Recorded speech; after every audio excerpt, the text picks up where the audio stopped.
Today on Facing Life Head On. I buried it so deep for so long that I literally became numb.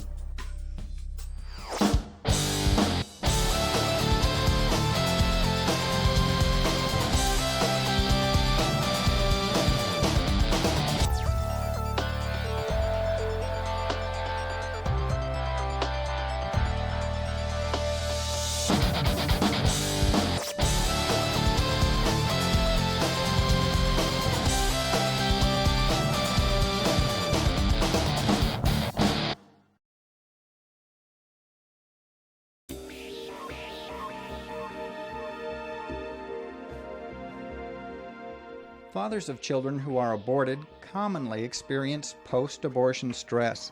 Some researchers say nearly 4 million men in the United States alone are deeply affected in a negative way. We met 3 of these men: Virginia dad Tripp Curtis, Hollywood film producer Jonathan Flora, and Louisiana firefighter Jeff Phipps. Each says they had no idea what they were in for after the abortion. Jeff, what were the circumstances of your unexpected pregnancy? Brad, I was 22 years old in college and dating the girl that I'm married to now. And not long into the relationship, our relationship became physical with sex outside of marriage. I knew that it was wrong, but I kept doing it. And I knew that the longer you play with fire, the sooner that you're going to get burned. And that's what happened. Went to the doctor's office, and she came out. We didn't say a word to each other, and she called me to the door and said, "We got to go." And so we left there, got in the car, and then she told me those dreaded words: "We're pregnant." I led a promiscuous lifestyle with that. We were not married. We were living together. And it was probably, thinking back on it, a very tumultuous time in both of our lives. I had been very involved in drugs and alcohol, and had, in my growing up years, had never wanted to be saddled with either children or a woman. Well, it was several years ago. It was about 26 years ago in college, and certainly I just bought into all the lies that society was telling us then. I mean, here was a situation where I got a girl pregnant my freshman year of college, and I have all the excuses that are used all the time. We have no money, we're too young, I'm still in school, and also there's no future for us as a couple. We knew that. I just didn't know what to do. For a sense of pride, I didn't want to be affiliated with being pregnant, getting a girl pregnant. The decision was made to abort, to not have the baby. And the decision was made to not tell anyone and keep it to ourselves and try to go on with life. The first one happened when I was actually a practicing alcoholic and drug addict. And I was supposed to go with her to get the abortion. And obviously at some level I couldn't deal with it, and I disappeared for 3 days and let her go through it all alone. The second one actually happened when we were both sober, living sober lives, and but I did not want to get married, and I did not want to have a child. And I manipulated her into thinking it was her idea, and had the abortion, and actually went through the process with her, but felt absolutely terrible through the whole process. All I had to do was write the check. I just had to drive her there, write the check, pick her up afterward, and we didn't really talk about it much after that, and I didn't talk about it for many, many years. I just really buried it. When we return, the men talk about what happened after the abortions. I knew that we were taking a life.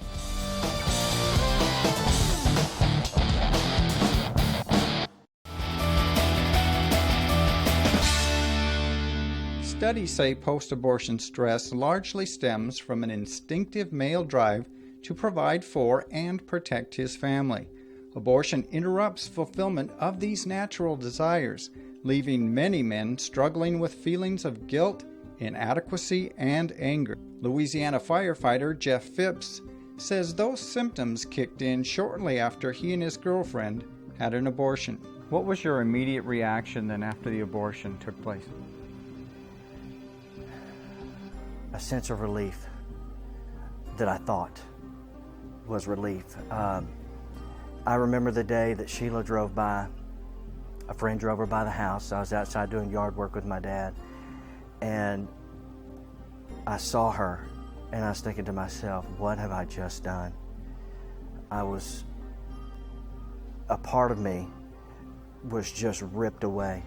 Tremendous guilt and shame, and realizing what I had done to this woman, number one, and making her get an abortion, not once but twice, but also the fact that I was responsible for the death of a child, because I think at some level, even then, I knew that we were taking a life. Was there any emotional fallout after that? Yes, between both of us, of course. And she was very bitter towards me. And I think that on some level I was so, had such feelings of guilt that I couldn't really bear to be around her.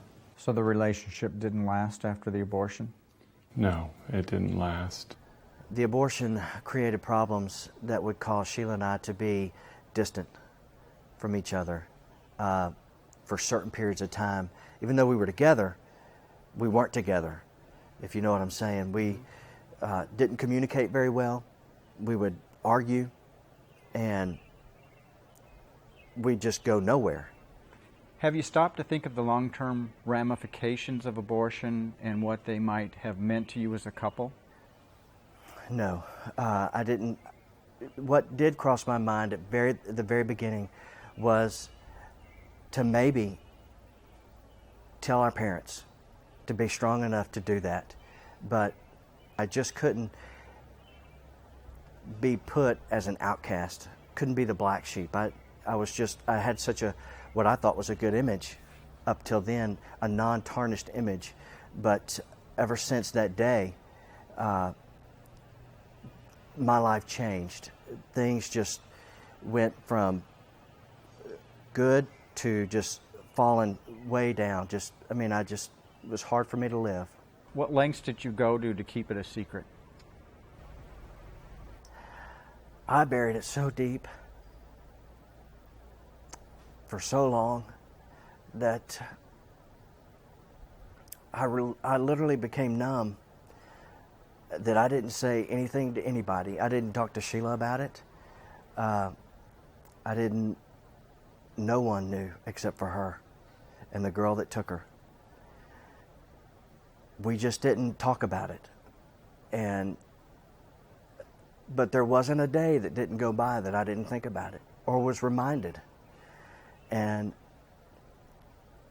I had a very hard time driving by the place. I couldn't face that place. And every time I had to drive by, I knew what had happened there. I knew that a part of me was taken away and that my child was gone forever. What kind of symptoms of post-abortion stress did you experience? The numbness and the ability to commit, to stay committed to a project, to stay committed to something that I'm doing, or they've asked me to be the leader, and I'll get everything so prepared to be a part of that. But when it comes time to be in the forefront, the limelight, that I step back and I let all these people down because I know that I'm not worthy of being up there, because I know of the deep, dark secret that I hold inside that I don't want anybody to find out about me.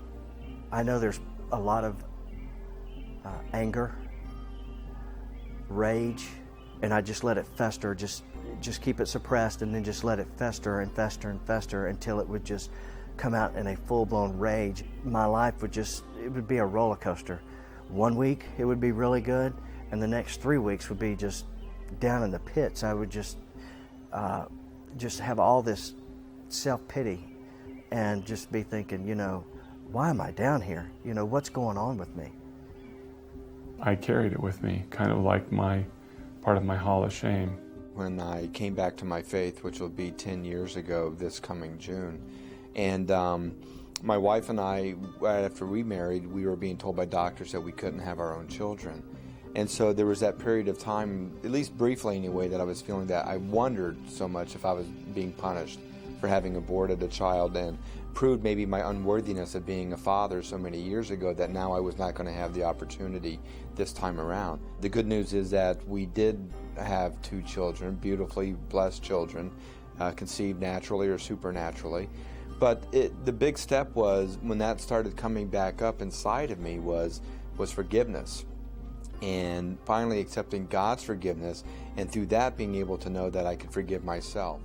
When we return, the guys talk about how they found healing. Let that guard down and open up your heart to share what you've been through.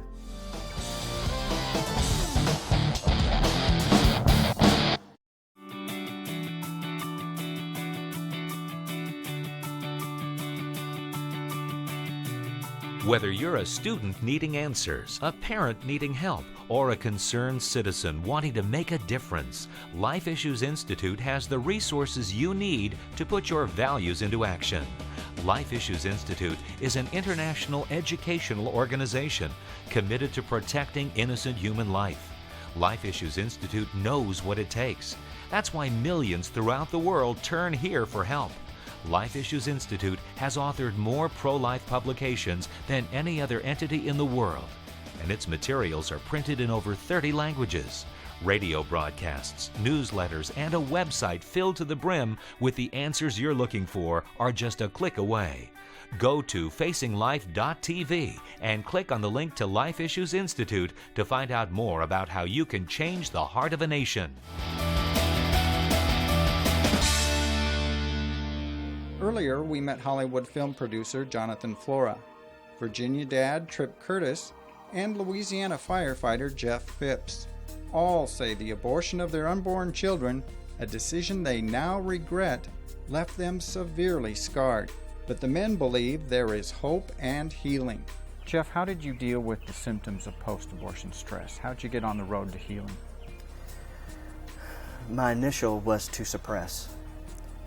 It's just to hold it in and just keep it in, and thinking that I would someday be able to get over this, and that I would be able to move on, that there would be a day that just out of the blue it would be over. Well, guess what? That day didn't come. Only when I got to see and got to hear the words of other couples and what abortion had done to them and what they learned from it, I knew that night that I needed to get some help. Jeff, is the abortion experience something a man can handle on his own? I don't think so.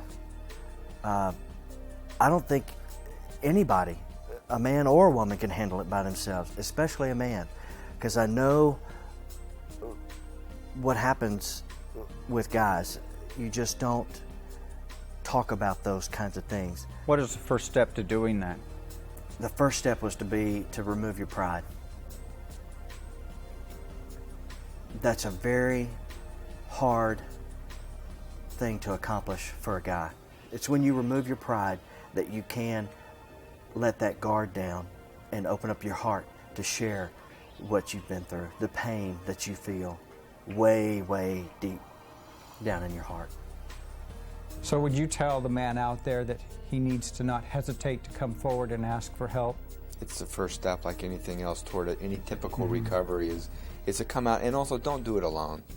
Because when you do it alone, that's when you're vulnerable. Nobody has your back, and there's nobody there to help hold you accountable. There's no one there to share with you. There's no one there to pray together.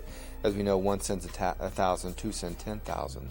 But when you can have that bond and talk to other people that have gone through the same situation, that can only help. And to know they're not alone, too. They're not alone. Yeah. I mean, with all the abortions that are happening every single day, I guarantee there was a man involved. So there's a lot of people that have been involved in this. We were told that it wasn't that big a deal, But after having experienced those two, one on the two different conditions that I had, I knew that there were repercussions both for the man and the woman. Tripp was powerfully impacted by his abortion experiences, so when he and his next girlfriend, Barbara, found out they were pregnant, they chose to marry and build a life together. Abortion was no longer an option. More than 20 years later, the Curtises are now parents of 12 kids. We have had 9 of our own, I think, since, and we've adopted 3. And of the 3 children that we did adopt, one boy was deserted by his parents at birth, and the other one was a child that was going to be aborted.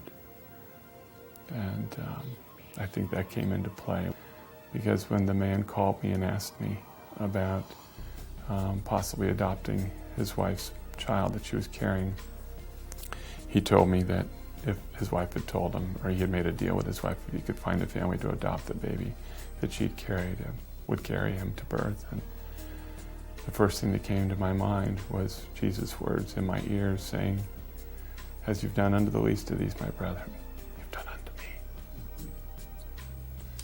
And it's encouraging and comforting, isn't it, to see how out of the ashes good things come? Absolutely. Hollywood film producer Jonathan Flora is now speaking out through film. He recently produced A Distant Thunder, a movie that deals with the tragedy of partial birth abortion. But for Jonathan, healing from his own child's abortion took some time. Even though I thought I accepted God's forgiveness, I was still carrying and beating up myself with that. And once I learned to forgive myself, and I married a wonderful woman, and she immediately forgave me for it, and feeling that she didn't even have to forgive me because she knew that I was raised at that time when it was just such a readily option available to us. So during the turmoil or your process through your hope and healing, what kind of path did you take to get there? It was really just coming to grips and understanding that this is something that is the lie of the devil, in that sense, that we can do this kind of, that it's not a life. That, and what so many of the women are told when they go to abortion clinics, that it's just simply a blob of tissue. And however, I did not want to be caught on the sidelines just dealing with my own issue. I wanted to do something else, and that's why I made that movie, A Distant Thunder, knowing that I had to try and do something to get involved in the pro-life movement to help inform others exactly what's going on, but at the same time, let me share my story with other men that may be wrestling with that same emotion that maybe they haven't quite come to terms with. When we return, Jason Illian says men aren't alone in dealing with post-abortion stress, and the men we met share their advice.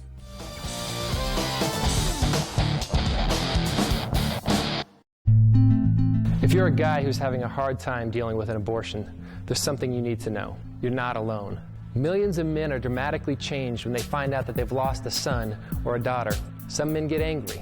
Some are ashamed. Some feel a little guilty. Wherever you are, you need to realize that you don't have to fight this battle alone. Just like Maverick and Goose from Top Gun, we all need a buddy to fly with us through the storms of life. I hate to break it to you, gentlemen, but we're not perfect.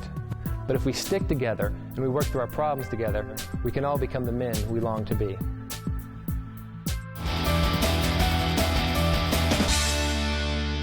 We took our cameras to meet 3 men who were now speaking out about the negative impact abortion had on them. All say if they could do it over again, they'd choose life for their children. When you look at how you're having to deal with the impact of that decision now, which one would you rather deal with? The impact of the immediate results of having a pregnancy outside of marriage, or dealing with the result and impact of the abortion? I would say the immediate impact of the pregnancy, because you can get over that after a certain period of time. It's very brief, because then people are going to start looking towards the pregnancy and looking toward having that child and the birth of that child and the joy that comes with that child. And when having an abortion, there's so much secretness. It's all secretive, and you keep it hidden, and there's so much shame and so much pain. And so I would say For you, it's a clear choice. Clear choice to have the immediate embarrassment of being pregnant, because that's temporary compared to what I've suffered for over 14 years. What message would you have for, I'm sure there are men out there who are daily struggling with dealing with a past abortion. What message would you have for them? One, it's never too late, because we are forgiven. I mean, Christ immediately forgave us from the time he died on the cross. And we just simply need to tap into that. And because if he's forgiven us, then the process that I had to go through is learning to forgive myself. And we also have to move on. And that's often the hardest part. We all know the steps that we go through, whatever kind of emotional recovery we might have, whether it's a loss of a loved one. And we can go through the sadness and the anger and the denial and all of those steps. But knowing that right now that we are forgiven and others will forgive us and we will see those children again. What advice do you have for men who are now struggling with the loss that you have struggled with for so long? You need to tell someone, whether it be your spouse or your best friend, your father. You need to tell someone, and you need to get some help. You need to find someone that can get you headed in the right direction to get you some help so that you can start the healing process and continue to heal from then on. So what is your message to men who may be watching this program and contemplating an abortion decision? What would you say to them? I would say you probably think that your circumstances are different and that they mount up to the fact that you think that this is important and it's going to trap you if you have this child, or there's some other things that you have in your mind, but you will never, ever, ever, ever be able to forget it. What message do you have, Jeff, for men who are facing an unexpected pregnancy and they really don't know what their next move should be? I would say support your spouse or your girlfriend. Don't leave her.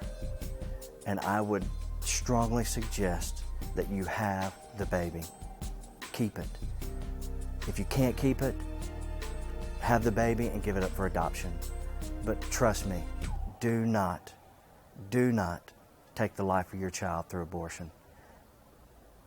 It's not the road to go. If you or someone you know is struggling with the after effects of abortion, go to facinglife.tv. There you can ask for a free counselor to help through the healing process. We also have a variety of resources for men who emotionally struggle after losing a child to abortion.